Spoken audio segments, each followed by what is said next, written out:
Ako ang padrino, apoy ang bautismo, walang husay, walang sungay, walang buhay ka iho. Kuya Maldito, Lucas Anito, Lumat Antigo, may unang anino, asintahin to habang patawid doon sa paraiso na may kastilyo, sa may pasilyo. Ang naratibo, gustong katunggali ko sa estilo Basilio Carlito at ditong binatilyong bagito. Ganon yon. Ganyan tumugma, mi amigo. Delikado, alanganin, nasa panganib ka. Manicurista ni Duterte, nasa kuko ng agila. Manikurista ni Duterte nasa kuko ng agila. Grabe talaga mag-ano yung kung paano gumawa ng ano si Zenlook or magsulat. Sa ganda rin, hindi si Unico yung gusto niyang katapat, no? Sila Basilio Carlito. Manicurista ni Duterte, nasa kuko ng agila. May kapatid kang J.M. Lopez. Sa isip ko nakakapagtaka, paano siya naging Unico kung may kakambal siya? Sige nga.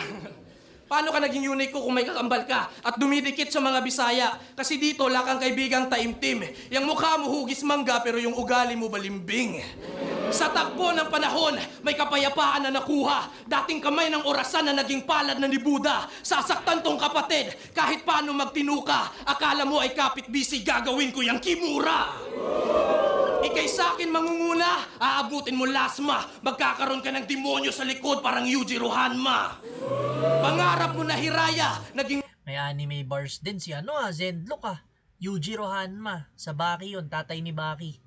Siya yung gustong talunin ni Baki dun sa anime na yun. Tapos yung likod nun ni Yujiro, parang may demonyo pag nag-flex siya. O kahit di nga mag-flex, basta may demonyo siya sa likod. Yung image lang ng demonyo yung mga muscle niya dun. Masalimuot sa likod parang Yujiro Hanma.